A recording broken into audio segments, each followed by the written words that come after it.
Hi friends, कसे आहात? आज मी बनवत आहे अंडा पोळा. अंडा पोळा बनवण्यासाठी बघा इकडे मी 2 अंडी फोडून घेतलेली आहेत. मीठ घातलं आहे. आता मी थोडीशी 1 चमचाभर शेजवान चटणी घालत आहे.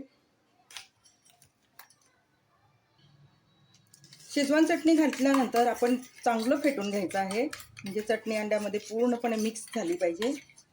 तर हे बघा मी या पद्धतीनं फेटून घेतलेलं आहे. इकडे गॅसवरती मी पॅन ठेवला आहे. पॅनमध्ये मी तेल घातलेलं आहे. आता आपण थोडीशी हळद घालूया. थोडंसं तिखट आहे. तिखट म्हणजे आपण जे भाजीला वापरतो ना ते तिखट आहे. कट केलेला लसूण आहे. आता आपण थोडीशी कोथिंबीर घालूया, पसरून घालायची. आणि आता आपण जे अंड फेटून ठेवलं होतं ना, 5 मिनिटात तयार होणारा हा मसाला अंडा पोळा आहे. ब्रेड सोबत, चपाती सोबत खाऊ शकता, भाकरी सोबतही छान लागतो. तर हे बघा मी खालची बाजू छान शेकली आहे. आता मी उलटून घेते. अलगद उलटून घ्यायचं. हे बघा किती छान झालेलं आहे.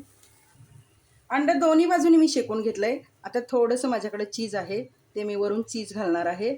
तयार झालाय आपला मसाला अंडा पोळी. चवीला तर अप्रतिम लागतं, नक्की बनवा. खूप छान लागतं. ब्रेडसोबत तर खूपच छान लागतं, नक्की बनवा. आवडल्यास लाईक, कमेंट आणि सबस्क्राईब करा फ्रेंड्स. पोळाही मी याच पद्धतीनं करून घेतलेला आहे. हा पोळा पूर्ण पॅन भरून केलेला आहे. तर आता आपण तोही उलटून घेऊया. न तुटता उलटूया. हे बघा छान उलटला जातो आणि खूप मस्त होतो.